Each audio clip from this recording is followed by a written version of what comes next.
बातमी साताऱ्यातून।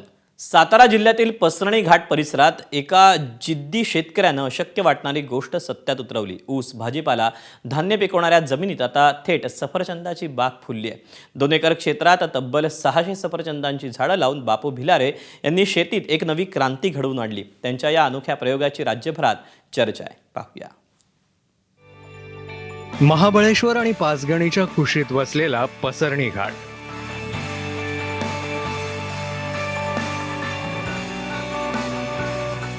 थंड हवामान, आजूबाजूला डोंगर रांगा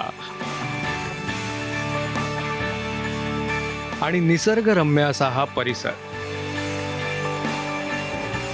याच भागात बापू भिलारे या शेतकऱ्यानं एक हटके प्रयोग केला। भिलारेंनी तब्बल 2 एकरात 600 सफरचंदांची झाडं लावली। अनेकांनी हा प्रयोग अशक्य असल्याचं सांगितलं, पण जिद्द, मेहनत आणि आधुनिक तंत्रज्ञानाच्या जोरावर आज ही बाग फळांनी बहरली आहे। इतर मिनी काश्मीर म्हणतात म्हणून मी सफरचंद लावायचं धाडस करून ही अशा पद्धतीने मी शेती केलेली आहे। या शेतीला माझ्या 2 वर्ष पूर्ण झालेले आहेत। आता सरासरी एका झाडाला कमीत कमी 10 ते 15 किलो माल आत्ता लागलेला आहे।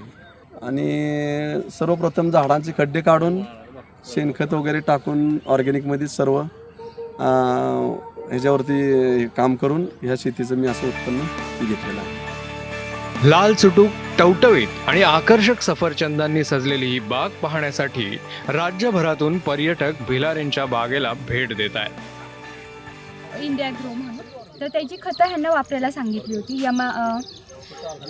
ओलिव्ह, ग्रो मॅजिक आणि एमआय स्प्रे, भूअस्त्र आणि भूअस्त्र। तर भूअस्त्र त्यांनी जमिनीमधून टाकलं होतं आणि ग्रो मॅजिक, ओलिव्ह आणि एमआय स्प्रे याची दर 15 दिवसांनी ते फवारणी करत होते।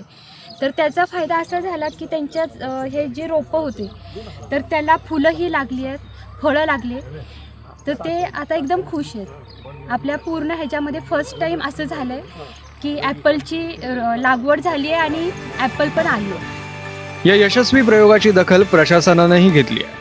पश्चिम महाराष्ट्र महसूल विभागाचे आयुक्त आणि सातारा जिल्हाधिकारी संतोष पाटील यांच्यासह कृषी विभागाच्या अधिकाऱ्यांनी थेट भिलारेंच्या बागेत जाऊन पाहणी केली आणि या अभिनव प्रयोगासाठी भिलारेंच्या पाठीवर कौतुकाची थापही दिली।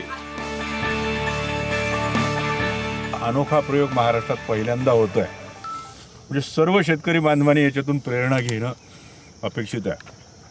वेगळा प्रयोग अत्यंत यशस्वी झालेला आहे। म्हणजे काश्मीरी सफरचंदाच्या तोडीचं कुठलीही कमतरता नसलेलं एवढं सुंदर ज्युसी सफरचंद इथे आता आपल्या समोर मी तोडलं आहे। खरोखर प्रेरणादायी आहे आणि खूप अभिनंदन आपलं।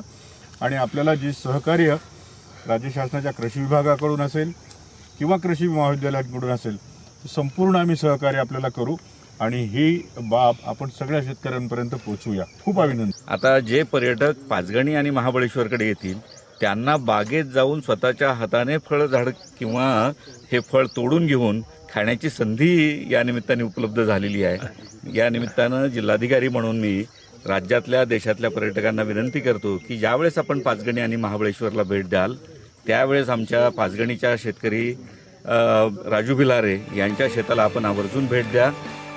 या प्रयोगादरम्यान भिलारेंना अनेक अडचणी आल्या। हवामानाचं आव्हान होतंच, त्यात खर्चही मोठा होता, पण हार न मानता बापू भिलारेंनी जिद्दीनं ही बाग उभी केली आणि म्हणूनच काश्मीरप्रमाणे आता साताऱ्यातही सफरचंदांनी लगडलेली ही झाडं आपल्याला दिसतात। ही फक्त सफरचंदांची बाग नाहीये, तर साताऱ्यातील प्रगतशील शेतीचा नवा चेहरा आहे। वैभव बोडके, एबीपी माझा, सातारा।